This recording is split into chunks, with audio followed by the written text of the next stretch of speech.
O Amazon Face é hoje talvez o maior experimento a céu aberto de mudanças climáticas do mundo, aqui onde nós estamos.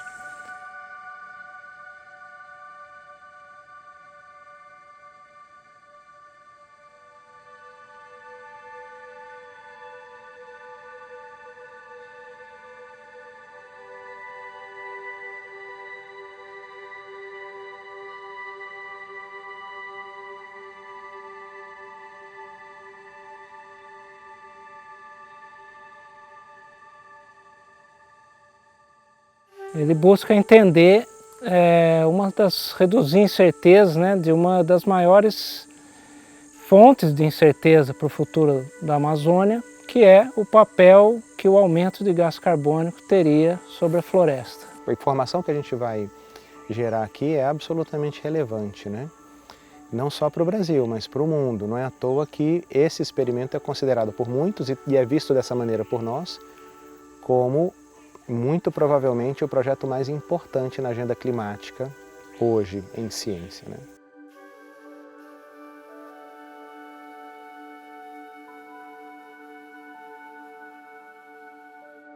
É um conjunto de torres que são dispostas numa organização circular. No caso aqui está formando um círculo de 30 metros de diâmetro, né? E as torres têm 35 metros de altura, de modo a ultrapassar a copa das árvores aqui, cuja altura média é de 28 a 30 metros. É um conjunto de 16 torres, cada anel, e cada torre dessas sustenta tubos laterais. Esses tubos vão emitir um ar enriquecido em gás carbônico, aproximadamente 50% a mais do que o gás carbônico que a gente encontra aqui na atmosfera usualmente.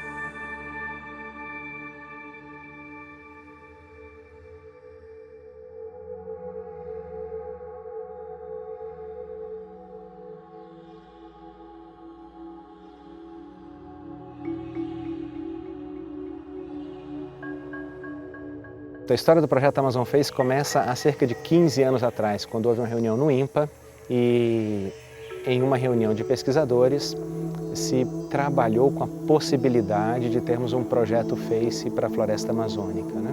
Face é um acrônimo já existente para essa tecnologia que a gente vai usar aqui, que quer dizer Free Air CO2 Enrichment, enriquecimento por CO2 ao ar livre. É uma tecnologia que foi inventada nos Estados Unidos nos anos 90, porém nunca aplicada em um ecossistema como esse, né? E esses são os maiores anéis que já foram feitos com essa tecnologia Face. Nós temos já há mais de 20 anos uma hipótese que diz que boa parte da floresta amazônica poderia sucumbir a uma mudança climática extrema, aumento de temperatura muito forte, redução de chuva, a gente perderia as condições climáticas de uma floresta como essa que a gente está vendo aqui agora. Porém, essas mesmas simulações colocam até hoje, né, que se ocorresse algo que a gente conhece como fertilização por CO2, a floresta se manteria basicamente como ela está. Essa fertilização por CO2, explicando rapidamente, a gente deve lembrar lá do ensino médio que o gás carbônico ele é insumo básico da fotossíntese. Então, teoricamente, as plantas aumentariam a sua produtividade, a floresta como um todo.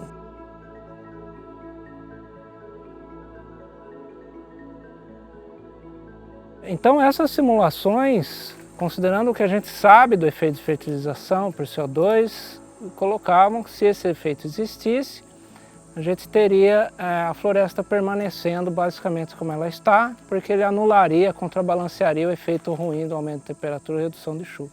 O problema todo é que nós não sabemos se esse efeito de fertilização por CO2 existe, quão forte ele é, quanto tempo ele dura, né? E o Amazon Face é justamente para tentar dirimir essa dúvida.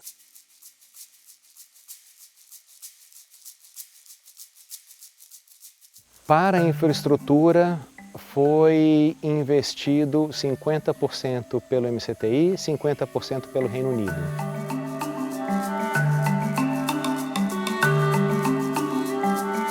Se entendia que do ponto de vista científico havia uma complexidade considerável, então havia necessidade de uma série de cooperações internacionais, de tal forma que instituições de excelência do Brasil tivessem condições de trocar experiência com outras instituições, de tal forma que a gente conseguisse ser bem sucedido. Então, nessa etapa, a gente teve um investimento de, arredondando os números, algo em torno de 100 milhões de reais, né?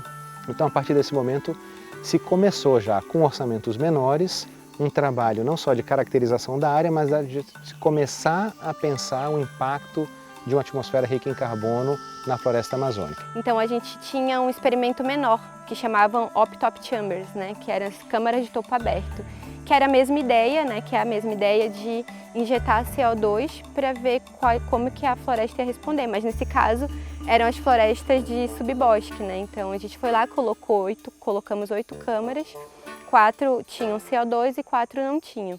E dentro dessas câmaras a gente monitorava tudo daquelas plantas. Quando a gente muda a atmosfera, né, que no caso a gente eleva o CO2, a gente consegue entender como que ela vai responder, como que vai ser essa dinâmica.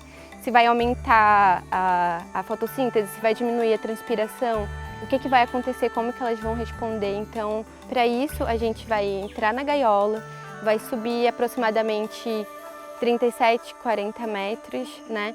E vai posicionar a gaiola que nós estaremos numa altura do dossel, né? do topo da floresta, de uma maneira que a gente consiga chegar próximo da copa das árvores e vai prender o equipamento próximo e assim ele consegue fazer essas medidas. Ele é um equipamento que mede trocas entre gases, né? Mais especificamente carbono e água, né? Que é o que move esse processo, né, fotossintético, essa relação entre a planta e a atmosfera. Uma coisa super interessante é que essa medida nunca foi feita in situ, do jeito que a gente está fazendo, de uma maneira de nenhuma forma destrutiva. Na Amazônia, no topo do dossel, da forma que a gente está fazendo num experimento de grande porte como esse. Então, sem fazer nenhum corte e de maneira não destrutiva. Dentro de cada um desses anéis, a gente tem mais ou menos 50 indivíduos de árvores das maiores, digamos, de mais de 10 centímetros de diâmetro de tronco. Dessas 50 árvores diferentes, nós temos mais ou menos 49 espécies diferentes. Ou seja, é uma diversidade absurda e que não existia nos outros experimentos FACE, nos Estados Unidos, na Europa, na Austrália, e que nos dá uma oportunidade única agora de entender como a diversidade também modula a resposta de um ecossistema quando você muda uma característica tão importante para o ecossistema como o CO2. Né? Coisa que nós vamos poder verificar aqui ao longo dos 10 anos de duração do experimento. Porque embora a gente vá manipular apenas uma característica do ecossistema, que é o gás carbônico, a gente tem que dentro desses anéis medir basicamente tudo que nós conseguimos em termos do funcionamento da floresta. Né? Desde a fotossíntese lá no topo dessas árvores, no topo das copas. Por isso os guindastes, né? Os guindastes ajudaram na construção dos anéis, estão ajudando agora nessa finalização e ficam aí porque vão dar acesso dos pesquisadores ao topo dessas árvores, para fazer as medidas lá em cima. Né? Até medições abaixo do solo, medindo as raízes, produção de raízes com câmeras especializadas que a gente tem abaixo do solo. Porque esse efeito de fertilização pode se manifestar em qualquer lugar da floresta. Então a gente instalou tubos transparentes cilindros de 2 metros, em que a gente insere esse scanner pelos tubos e ele consegue dar uma imagem ao redor do tubo. A gente faz coletas mensais para ver como que vai mudando em cada mês, em cada estação, de ano para ano.